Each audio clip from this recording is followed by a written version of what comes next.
Hello बच्चों, मैं स्मिता बिजलवान स्वागत करती हूँ आपका आईसीटी वर्चुअल क्लासरूम में। आशा करती हूँ आप सभी स्वस्थ होंगे और अच्छे से अपनी पढ़ाई कर रहे होंगे।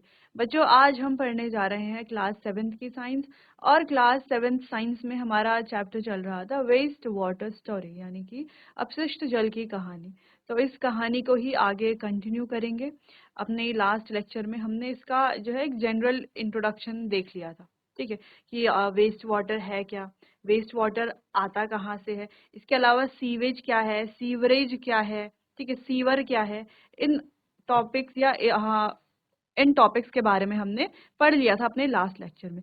चलिए बच्चों, तो आगे चैप्टर को कंटिन्यू करते हैं और बढ़ते हैं स्मार्ट बोर्ड की तरफ। चलिए बच्चों, तो लास्ट लेक्चर में हम पढ़ रहे थे वेस्ट वाटर स्टोरी के बारे में, जहां पर सबसे पहले तो हमने वाटर के बारे में बात की थी कि वाटर क्या है, हमारी लाइफ लाइन है। लाइफ लाइन क्यों है? क्योंकि पहला पॉइंट तो ये है कि वाटर है हमारी बेसिक नीड, ठीक है, यानी कि हमारी जो बेसिक नीड है वो वाटर है। क्लियर? जैसे एयर है, वाटर है, तो ये सब हमारी बेसिक नीड्स हैं, ठीक है। इसके अलावा वाटर जो है हमारी बेसिक नीड क्यों है? क्योंकि वाटर से हम कई सारे काम करते हैं। वाटर हमारे लिए काफी इंपॉर्टेंट है।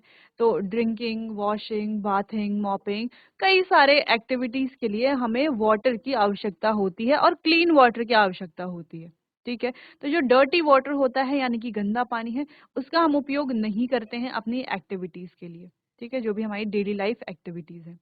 तो जैसे कि ड्रिंकिंग है, वॉशिंग है, बाथिंग है, मॉपिंग है, तो ये लगभग हमारी डेली लाइफ एक्टिविटीज हैं जिनके लिए हमें वाटर की आवश्यकता होती है, ठीक है। लेकिन क्या आपने कभी सोचा है कि ये जो पानी है जिसे हम यूज करते हैं, जैसे नहाने के बाद, है ना, बाथिंग के बाद कितना सारा पानी जो है वो वेस्ट हो जाता है। कपड़े जब हम धोते हैं या कुछ भी चीज धोते हैं, बर्तन धोते हैं, तो उसके बाद भी काफी सारा पानी वेस्ट हो जाता है। मॉपिंग के बाद भी काफी सारा पानी वेस्ट होता है, ठीक है। तो क्या आपने कभी सोचा है कि ये पानी जाता कहाँ है? ठीक है, तो ये पानी कहाँ जाता है? जैसे कि लास्ट लेक्चर में भी हमने समझा था कि जो भी सारा पानी है ये ड्रेन से होते हुए, यानी कि नाली से होते हुए जो है सीवर की तरफ जाता है, ठीक है। तो नाली से होते हुए सीवर की तरफ जाता है और सीवर से ये आगे की तरफ जाता है, जहां ये सीवेज ट्रीटमेंट प्लांट पर जाता है और वहां इस वाटर को ट्रीट किया जाता है और इस वाटर को उपयोगी बनाया जाता है। इसे कहा जाता है वाटर ट्रीटमेंट प्लांट और इस पूरे ट्रीटमेंट को कहा जाता है वाटर ट्रीटमेंट। क्लियर? या हम कह सकते हैं क्लीनिंग ऑफ वाटर, ठीक है, क्लीनिंग ऑफ वाटर। चलिए, अब जो भी हमारे घरों से, ठीक है, घरों के अलावा पब्लिक टॉयलेट से, सिनेमा, जो सिनेमा हॉल्स होते हैं, मॉल्स होते हैं, ठीक है, बड़े बड़े मॉल्स होते हैं, स्कूल्स होते हैं, बड़े बड़े इंडस्ट्रीज होती हैं, वहां से, वहां का जो भी वेस्ट वाटर होता है, अब वो वॉशरूम का वाटर हो, वो किचन वाटर हो, है ना, जो भी वेस्ट वाटर होता है ये सभी ड्रेन से होते हुए जाता है सीवर में, ठीक है। और सीवर अब ऐसी अलग अलग जगहों से ये आता है, ठीक है, तो वहां बन जाता है एक लार्ज नेटवर्क जिसे सीवरेज कहा जाता है, सीवेज या सीवरेज कहा जाता है। इतना क्लियर है? चलिए, अब ये जो पानी है हम इसे ऐसे ही वेस्ट होने नहीं दे सकते, तो हम क्या करते हैं, इस पानी को ट्रीट करने का सोचते हैं, ठीक है। तो इस पानी को ट्रीट करने के लिए हम इसे भेजते हैं सीवेज ट्रीटमेंट में, जहां ये पानी ट्रीट किया जाता है और इसे जो है वापस से उपयोगी बनाया जाता है। लेकिन जितना ये कहने में इतना इजी लग रहा है कि वाटर को पहले वाटर ट्रीटमेंट प्लांट में भेजेंगे, फिर वाटर को जो है ट्रीट करके इसको उपयोगी बना लेंगे, तो ये इतना इजी होता नहीं है। अब क्यों नहीं होता है ये इतना इजी? क्योंकि ये जो वेस्ट वाटर है, अपशिष्ट जल है, इसमें कई सारी इम्प्योरिटीज होती हैं, जैसे कि organic impurities, inorganic impurities, suspended solid, nutrient, bacterias, other microbes. तो इतनी सारी इम्प्योरिटीज इसमें होती हैं, जिसे स्टेप बाय स्टेप या स्टेज बाय स्टेज क्या किया जाता है, यहाँ से रिमूव किया जाता है और किसी भी वाटर बॉडी में इस वाटर को छोड़ने से पहले इसे अच्छे से क्लीन किया जाता है। अब इसके दो रीजंस हैं। चलिए, मान लीजिए जो भी वेस्ट वाटर आया हमारे, जो भी हमने यूज किया है, नालियों के थ्रू, ड्रेन्स के थ्रू, सीवेज से थ्रू सीवरेज तक पहुंचता है, ठीक है। अब इस पानी को क्या किया जाता है? इस पानी को हम कहीं यूज तो कर नहीं सकते। अब इस पानी को डायरेक्टली जो वाटर बॉडीज हैं उनमें छोड़ना चाहिए, है ना, वाटर बॉडीज में इस पानी को छोड़ा जाता है। लेकिन अगर हम सीधा इस पानी को किसी भी वाटर बॉडी, जैसे कि कोई ओशियन है, कोई नदी है, कोई तालाब है, अगर हम सीधा इस पानी को किसी भी वाटर बॉडी में छोड़ देते हैं तो ये बहुत ज़्यादा हार्मफुल हो जाएगा। अब ऐसा क्यों है? चलिए तो इसको एक छोटे से डायग्राम से समझते हैं। मान लीजिए यहाँ पर ये है हमारे हाउसेस, ठीक है, ये है कुछ इंडस्ट्रीज, ठीक है, सिनेमा मॉल्स, जो भी हैं, ठीक है, ये अलग अलग। अब यहाँ से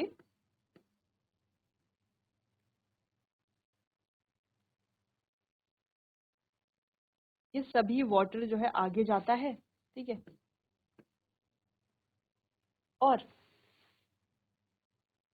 अगर ये जो सारा पानी है, मान लीजिए यहाँ पर कोई क्या है, वाटर बॉडी है,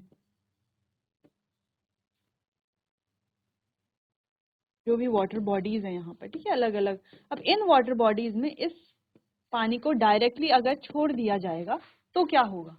अब ये जो वाटर बॉडीज हैं बच्चों, इन वाटर बॉडीज के आसपास के जो भी एरियाज होंगे, ठीक है, ठीक है, इन वाटर बॉडीज के आसपास के जो भी एरियाज होंगे, आसपास हो सकता है कोई गांव हो, कोई जगह हो, तो वहां के जो लोग हैं वो अपना पानी का सर्वाइवल के लिए या पानी के लिए किस पर डिपेंडेंट होंगे? इस वाटर बॉडी में डिपेंडेंट होंगे, ठीक है। अब अगर हम इस वेस्ट वाटर को डायरेक्टली इस वाटर बॉडी में छोड़ देते हैं तो इस वाटर बॉडी में रहने वाले जितने भी ऑर्गेनिज्म हैं, फिशेज हैं, ठीक है, अलग अलग जो भी ऑर्गेनिज्म यहाँ पर रहते हैं, इसके अलावा जो लोग इस ही वाटर बॉडी पर डिपेंडेंट है पानी के लिए, ठीक है, अपनी पानी की जो भी इनकी जो भी मतलब पानी की जो भी जरूरत है उसके लिए इस पर ही डिपेंडेंट है, तो उनके लिए बहुत ज्यादा नुकसानदायक ये होगा। क्योंकि जैसे कि हमने इतनी सारी impurities, organic, nutrients, bacteria, microbes, ये सारी इम्प्योरिटीज हमने देखा कि वाटर में इस डर्टी वाटर में या हम कहें इस वेस्ट वाटर में होती हैं। तो ये सभी इम्प्योरिटीज अगर वाटर बॉडी में जाती हैं तो वहां पर रहने वाले जो ऑर्गेनिज्म है वो भी किल हो जाएंगे, ठीक है, प्लांट्स हैं वो भी किल हो जाएंगे। इसके अलावा जो आसपास के लोग हैं इस वाटर बॉडी पर ही डिपेंडेंट हैं अपने सर्वाइवल के लिए, अपने वाटर की जो भी इनकी पूर्ति है, ठीक है, उसके लिए। तो उन लोगों के लिए भी क्या होगा, ये हार्मफुल होगा। अगर वो इस वाटर को ड्रिंक करते हैं तो उन पे भी क्या जा सकती हैं, ये डिजीज कॉजिंग बैक्टीरियाज उन पर जा सकते हैं और जो है गांव के गांव जो है वो तबाह हो सकते हैं। तो क्या किया जाता है, इन्हें वाटर बॉडीज में छोड़ने से पहले एक छोटी सी प्रोसेस, यह सीवेज ट्रीटमेंट प्लांट, एसटीपी हम शॉर्ट में कह रहे हैं, तो सीवेज ट्रीटमेंट प्लांट में क्या किया जाता है, इस पानी को यहाँ पर जो है साफ किया जाता है। ऐसा नहीं कि कंप्लीटली साफ कर लेंगे, बिल्कुल फ्रेश वाटर बना देंगे, ऐसा नहीं होता, ठीक है, लेकिन लगभग इस पानी में से जितनी भी इम्प्योरिटीज हैं, जितने भी ये बैक्टीरियाज हैं, डिजीज कॉजिंग बैक्टीरिया, जो भी बहुत ज्यादा हार्मफुल यहाँ पर इम्प्योरिटीज हैं, उन सभी को हटा दिया जाता है, ठीक है। फिर पानी को जो है इन वाटर बॉडीज में भेज दिया जाता है और हो सकता है थोड़ा बहुत इम्प्योरिटी बच जाए कुछ, तो वो पानी के साथ बहते बहते अपने आप ही क्लीन हो जाता है वो वाटर भी, ठीक है। चलिए, तो ये तो समझ में आ गया कि इस वाटर को ट्रीट करना क्यों जरूरी है, समझ में आ गया है ना, ट्रीट करना क्यों जरूरी है। इसके अलावा लास्ट लेक्चर में काफी सारे पॉइंट्स हमने यहाँ पर डिस्कस किए थे, तो आज हम यही डिस्कस करने वाले हैं बच्चों कि कैसे कैसे हम इस वाटर को जो है ट्रीट करेंगे, ठीक है। अब इसकी अलग अलग स्टेजेस होती हैं, चलिए तो इस जर्नी को समझते हैं।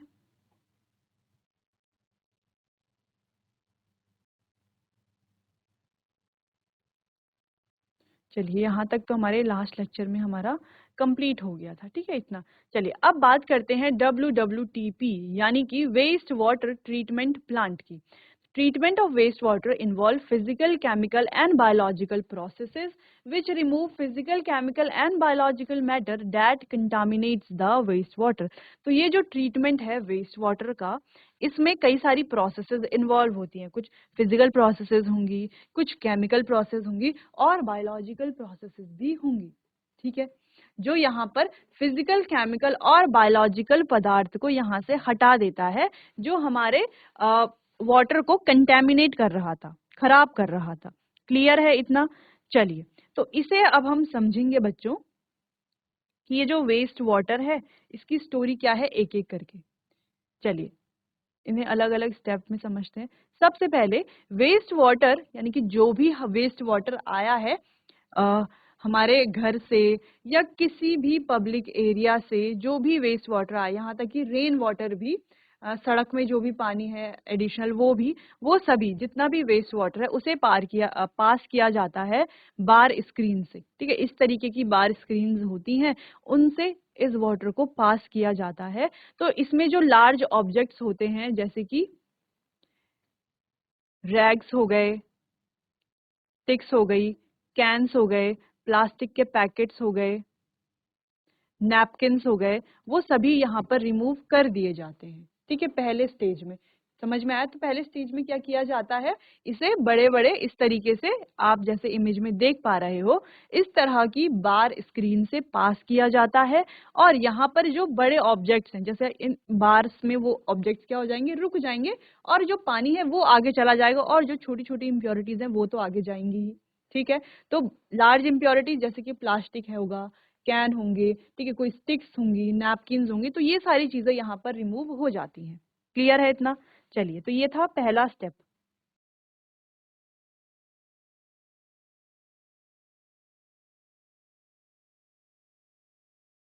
चलिए आगे बढ़ते हैं अगले स्टेप की तरफ। तो दूसरे स्टेप में क्या होता है, water then goes to a grit and sand removal tank. Water को फिर ग्रिट और बालू अलग करने की टंकी में ले जाया जाता है। The speed of incoming water is decrease to allow sand, grit and pebbles to settle down. और बार स्क्रीन से जो पानी आ रहा है ना, जो वेस्ट वाटर आ रहा है, उसे क्या किया जाता है, उसकी स्पीड जो है वो हल्की सी, यानी कि स्पीड जो है वो डिक्रीज कर दी जाती है, यानी कि कम कर दी जाती है। अब स्पीड का इससे क्या लेना देना, देखो, अगर वाटर जो है पहले जैसी स्पीड में आएगा, तो ये जो हम इसको क्या कर रहे हैं, सेटल करने की कोशिश कर रहे हैं ना इसको great and sand removal tank में, तो ये सेटल नहीं हो पाएगा अगर इनकमिंग वाटर उतनी स्पीड में आएगा। इसीलिए उस इनकमिंग वाटर की, यानी कि जो पानी अब आ रहा है, जो वेस्ट वाटर आ रहा है, उसकी स्पीड को कम कर दिया जाता है, ताकि ये यहाँ पर इस वाले टैंक में ये जो बालू और ग्रिट अलग करने की टंकी है, उसमें जो पानी है वो क्या हो जाए, सेटल हो जाए। ठीक है, यानी कि इसके जो बॉटम यानी कि पेंदे पर जा करके बैठ जाए। इतना क्लियर है? इतना समझ में आया कि सेकंड स्टेप में क्या होता है। इस तरीके से आप यहाँ पर इमेज में देख सकते हो। इस तरीके से हमारा ये है grit and sand removal tank. By screen से जो पानी आ रहा है उसे यहाँ पर रख दिया जाएगा और वो पानी क्या होगा, धीरे धीरे सेटल होगा। ठीक है, चलिए इतना नोट कीजिए।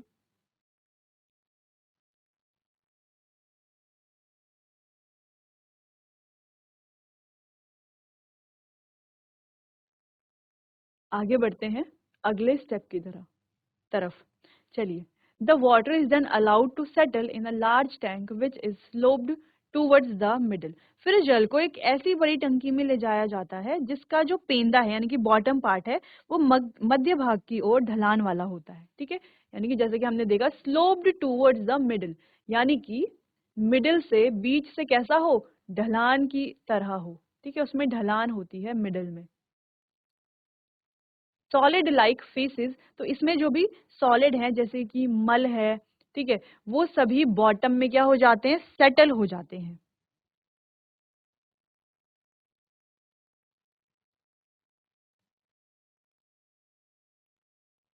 Clear? With removed with a scraper. तो अब क्या होता है यहाँ पर देखो, जो सबसे पहले तो बार स्क्रीन से पानी को पास किया गया। बार स्क्रीन में जो बड़ी बड़ी इम्प्योरिटीज थी जैसे कि स्टिक, नैपकिन, ठीक है, प्लास्टिक्स, ये सभी वहां पर रिमूव हो जाती हैं। पानी आगे चला जाता है grit and sand removal tank की तरफ। Grit and sand removal tank में जो इनकमिंग वाटर है उसकी स्पीड को कम कर दिया जाता है, ताकि जो इम्प्योरिटीज हैं वो नीचे की तरफ सेटल हो जाए। फिर तीसरे स्टेप में क्या किया जाता है कि इसे आगे जो है एक ऐसे टैंक में डाला जाता है जो कैसा हो, बीच में से कैसा हो, स्लोप हो। ठीक है, बीच की तरफ से कैसा हो, स्लोप हो, ढलान वाला हो। ढलान वाला क्यों? क्योंकि यहाँ पर जितने भी सॉलिड वेस्ट है या हम कहें फेसिस हैं जैसे कि मल है, वो सभी क्या हो जाएगा, बॉटम में यानी कि पेंदे में क्या हो जाएगा, सेटल हो जाएगा। और उसे जो है बच्चों एक स्क्रेपर की मदद से हटा लिया जाएगा। अब इसे कहा जाता है स्लज। ठीक है, आपंग या हम कहें स्लज है, आपंग है, कीचड़ की तरह। ठीक है, चलिए। A skimmer remove the floatable solid like oil and grease. अब क्या होता है, देखो जो ये मिडिल वाला हमारे पास टैंक है, इसमें कुछ जो वेस्ट है वो सॉलिड है तो वो नीचे की तरफ चला जाता है, यानी कि बॉटम में बैठ जाता है, और कुछ जो वेस्ट है वो ऊपर की तरफ फ्लोट करता रहता है, यानी कि तैरता रहता है। तो जो नीचे की तरफ जो बॉटम में है उसे हम उस वेस्ट को सेटल होने के बाद कुछ घंटों के बाद उसे स्क्रेपर की मदद से हटा लिया जाता है, और जो ऊपर की तरफ वेस्ट है जो फ्लोटेबल है यानी कि फ्लोट कर रहा है, जैसे तेल हो सकता है, ग्रीस हो सकता है, उसे किसी स्किमर की मदद से, उसे एक स्किमर की मदद से हटा लिया जाता है। ठीक है,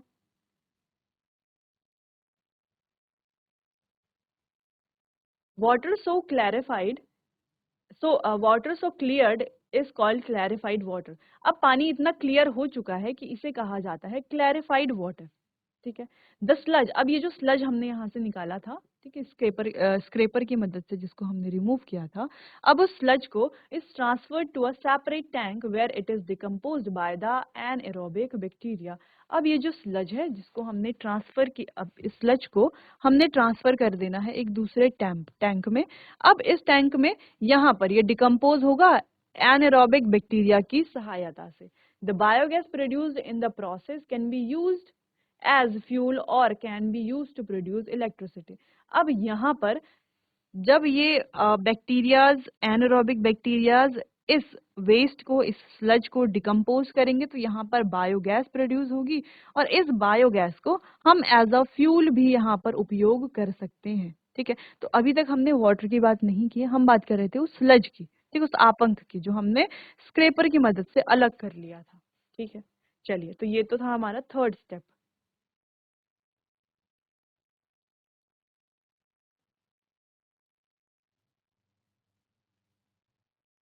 नेक्स्ट पॉइंट है बच्चों, फोर्थ पॉइंट। अच्छा, आप देख सकते हो इस तरीके से, यहाँ क्लैरिफाइड वाटर कुछ इस तरीके से हमें दिखता है। अगला, air is pumped into the clarified water. अब ये जो क्लैरिफाइड वाटर था जिससे हमने स्क्रेपर और स्किमर की मदद से उसमें जो बॉटम में इम्प्योरिटीज थी और जो टॉप में जो फ्लोट कर रही थी इम्प्योरिटीज, उन्हें हटा लिया था। अब उस क्लैरिफाइड वाटर में हमने एयर पंप की। ठीक है, अब एयर पंप करने से क्या हो गया, वहां पर एरोबिक बैक्टीरियाज ने ग्रो किया। ठीक है, एयर की प्रेजेंस में वो ग्रो करेंगे एरोबिक बैक्टीरियाज। अब ये जो बैक्टीरियाज हैं, ये इसमें जितने भी ह्यूमन वेस्ट हैं, फूड वेस्ट है, इसके अलावा soaps and other unwanted metals still remaining in clarified water. तो ये जितने भी इम्प्योरिटीज है इनको बैक्टीरियाज कंज्यूम करेंगे, खाएंगे। ठीक है, इनको कंज्यूम करेंगे। उसमें जो भी ह्यूमन वेस्ट है, फूड वेस्ट है, सोप है, और जो भी अनवांटेड मैटर है, उस सभी को एरोबिक बैक्टीरियाज क्या करेंगे, कंज्यूम करेंगे। इसीलिए एयर उसमें पंप की गई थी। ठीक है, चलिए, इतना क्लियर है fourth step.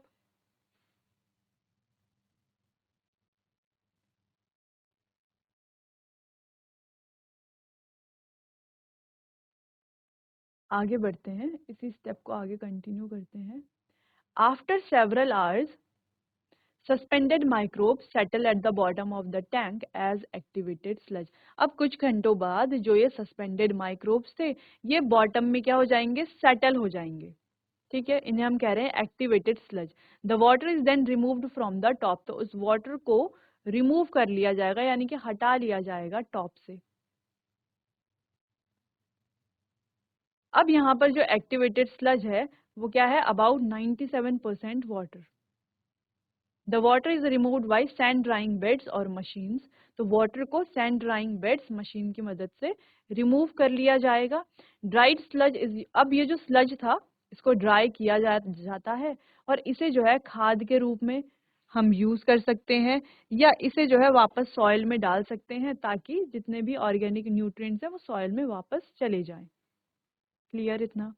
The treated water has a very low level of organic material and suspended matter। अब ये जो वाटर है जिसको हमने ट्रीट किया, उसमें बहुत कम ऑर्गेनिक मटेरियल और सस्पेंडेड मैटर अब है। It is discharge into a sea, a river or into the ground. अब इसे जो है किसी सी में, समुद्र में, किसी नदी में या ग्राउंड में भी क्या किया जा सकता है, डिस्चार्ज किया जा सकता है। Now cleans it up further, nature cleans it up further, और नेचर जो है, प्रकृति जो है, इसे धीरे धीरे अपने आप क्लीन करती रहेगी। लेकिन बच्चों, अगर यहाँ पर आपको लगता है कि अभी भी कई सारे जो है यहाँ पर माइक्रोब्स, बैक्टीरियाज हो सकते हैं, तो आपको यहाँ पर क्लोरीन डाल देना है। तो अगर आप क्लोरीन डालोगे तो क्लोरीन से ये कैसा हो जाएगा, डिसइंफेक्ट हो जाएगा।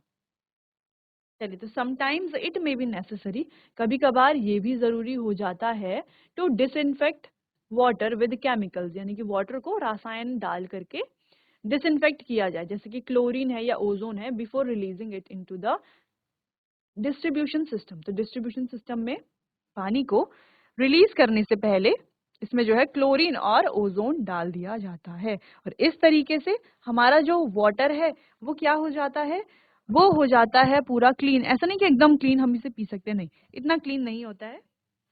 फिर हम इसे किसी वाटर बॉडी में छोड़ करके फिर नेचर जो है इसे काफी क्लीन कर देती है, ठीक है। और इस तरीके से वाटर जो है, जो इतना वेस्ट वाटर था उसे जो है हमने यूजफुल बना लिया, उससे कई सारी चीजें भी हमें मिली, जैसे कि उससे हमने बायोगैस भी बनाई, जो एक्टिवेटेड स्लज था, फिर उस स्लज से उसको ड्राई करके हमने मैन्योर खाद बनाया, जिसको सॉइल में डाल करके सॉइल के जो न्यूट्रिएंट्स हैं वो वापस भी आ जाते हैं, ठीक है।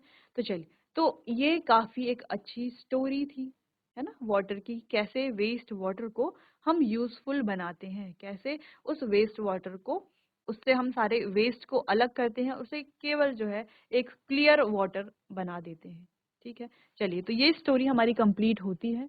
इस स्टोरी को आप एक बार रिवाइज कर लीजिएगा।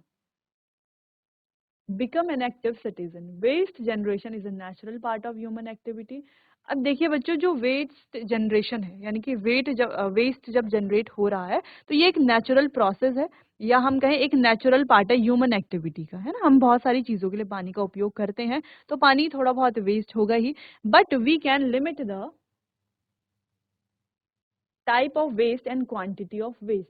लेकिन हम क्या कर सकते हैं, इस चीज को लिमिट कर सकते हैं कि कितना वेस्ट बन रहा है और कैसी क्वांटिटी का वेस्ट बन रहा है। Often we have repelled by offensive smell, ठीक। The sight of open drain is disgusting, the situation worsen in the rainy season when the drain start overflowing. तो जैसे कि हमने देखा है, स्मेल से भी हम काफी ऑफेंसिव हो जाते हैं। कई बार जो है ड्रेन्स जो हैं वो ओपन रहते हैं, जो काफी डिस्गस्टिंग लगता है। रेनी सीजन में ड्रेन जो है वो ओवरफ्लो करने लगते हैं। We have to wade through the mud pools on the roads, most unhygienic and unsanitary condition prevails, flies, mosquitoes and other insect breed in it। तो अब इन कंडीशंस की वजह से क्या होता है, फ्लाइज हैं, मॉस्किटोज हैं, वो क्या करते हैं, इंसेक्ट हैं, वो ब्रीड करते हैं इसी वाटर में, इस वेस्ट वाटर में, ठीक है। You can be enlightened citizen and approach the municipality or the gram panchayat, insist that the open drains be covered। तो आप एक कदम उठा सकते हैं, म्यूनिसिपैलिटी से बात कर सकते हैं और कह सकते हैं कि जो ड्रेन्स हैं उन्हें कवर होना चाहिए। If the sewage of any particular house makes the neighbourhood dirty, you should request them to be more considerate about other health.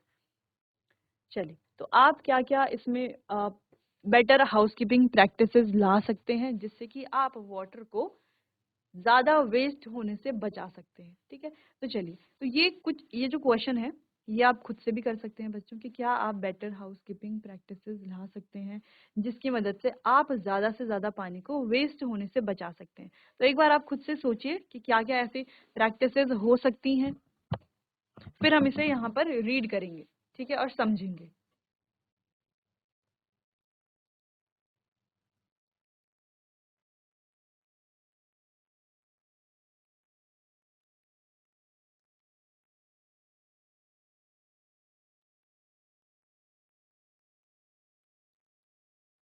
चलिए, तो यहाँ पर रीड करते हैं बेटर हाउसकीपिंग प्रैक्टिसेस, है ना, कि कैसे हम पानी को वेस्ट ना करें, ठीक है।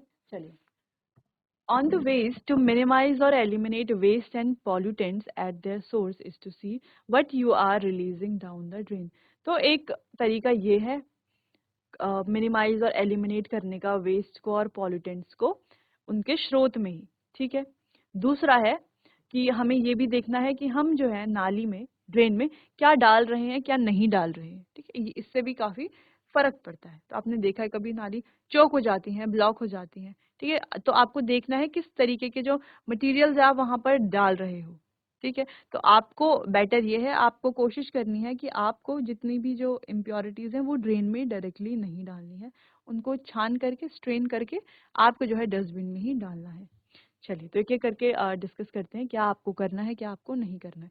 Cooking oil and fat should not be thrown down the drain. तो जो भी हमारा कुकिंग ऑयल है, उसको आपको ड्रेन में नहीं डालना चाहिए। क्यों? क्योंकि they can harden and block the pipes, क्योंकि वो कठोर होकर के पाइप को क्या कर सकते हैं, ब्लॉक कर सकते हैं। ठीक है।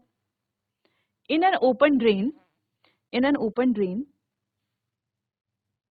the fat clog the fats clog the soil pore, reducing its effectiveness in filtering water.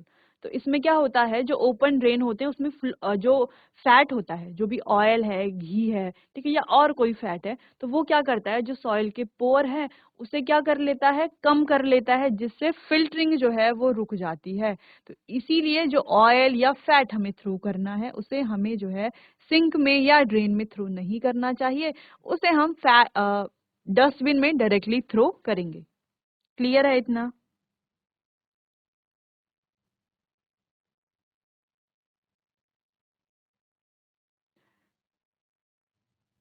आगे बढ़ते हैं, अगले पॉइंट को डिस्कस करते हैं। अगला है chemicals like paint, solvent, insecticide, motor oil, medicine may kill microbes that help purify water, so do not throw them down the drain. तो कुछ केमिकल जैसे कि पेंट है, हमारे अलग अलग सॉल्वेंट्स होते हैं, इंसेक्टिसाइड्स हैं, मोटर ऑयल्स हैं, मेडिसिन हैं, तो इन्हें जो है हमें डायरेक्टली थ्रो नहीं करना चाहिए, क्योंकि ये क्या कर सकती हैं, उन माइक्रोब्स को किल कर सकती हैं जो वाटर को एक्चुअली में साफ कर रहे होते हैं।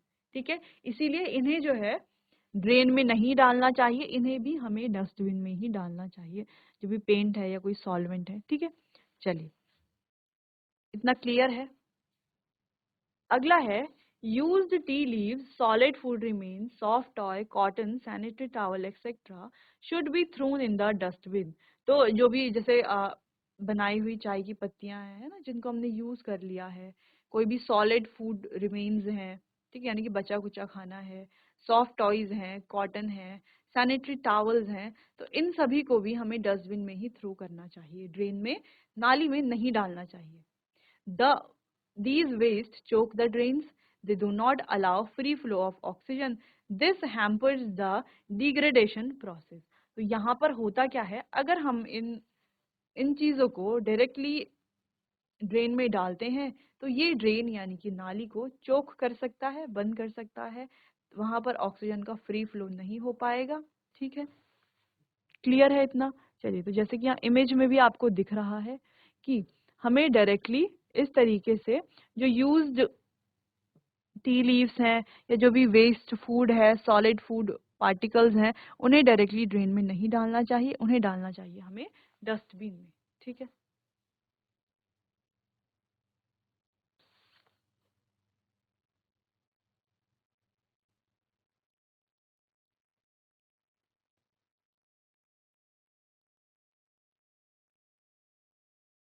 चलिए, आगे बढ़ते हैं।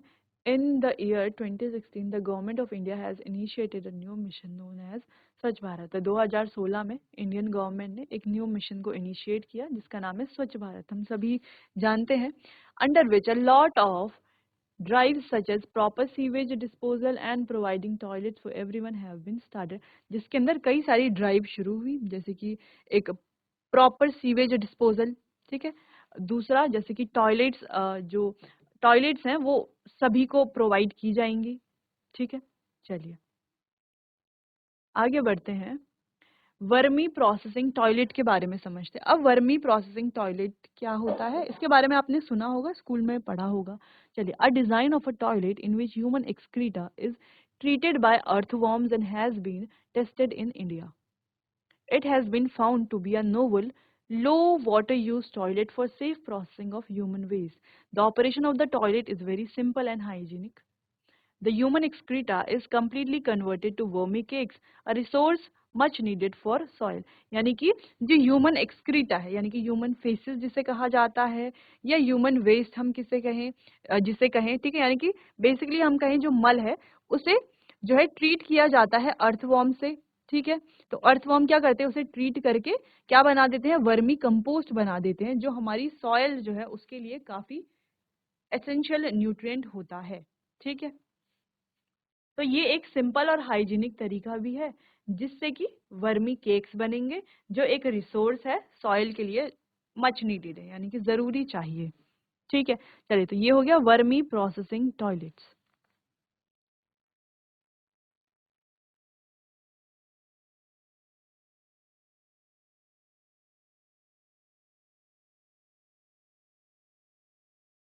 आगे बात करते हैं सैनिटेशन एंड डिजीज के बारे में।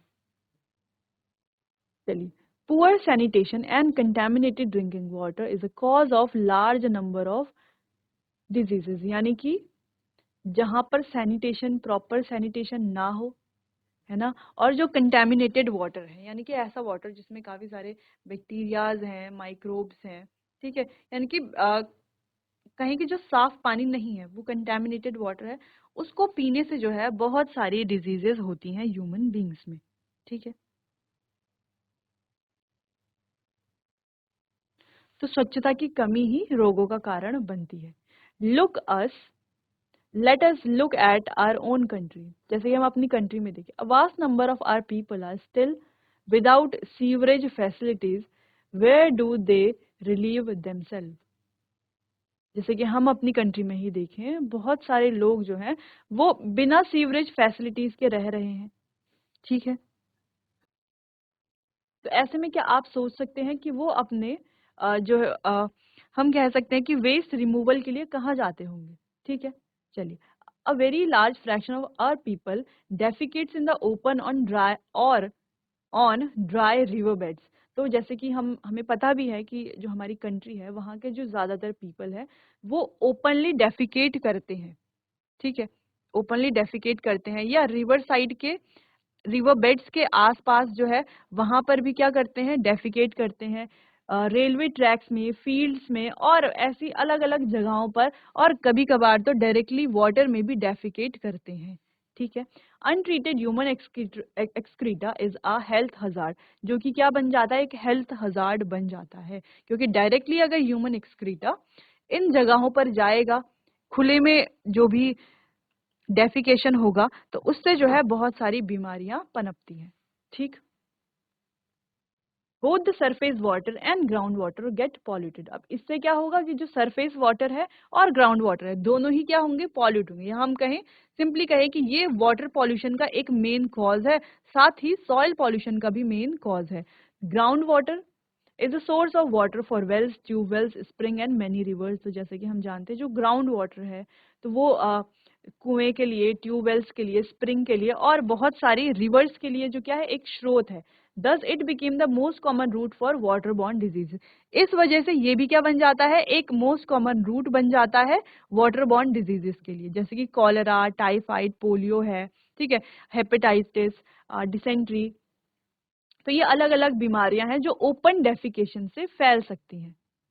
तो इसके लिए हम क्या कर सकते हैं, इसके लिए सबसे इम्पोर्टेंट यही है, हम घरों में टॉयलेट्स बना सकते हैं या पब्लिक टॉयलेट्स का यूज कर सकते हैं, ठीक है। तो ओपन डेफिकेशन नहीं करना है। क्लियर है इतना? चलिए, तो यहाँ पर कुछ पॉइंट्स हैं, इन्हें आप नोट कर लीजिए बच्चों।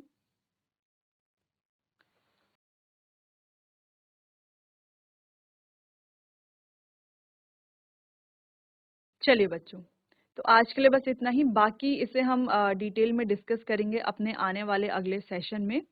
अगर आपको कहीं पर भी कोई कंफ्यूजन है या समझ में नहीं आया है, तो आप मुझसे पूछ सकते हैं। चलिए बच्चों, आज के लिए इतना ही, मिलते हैं अपने आने वाले अगले सेशन में। तब तक के लिए आपका बहुत बहुत धन्यवाद।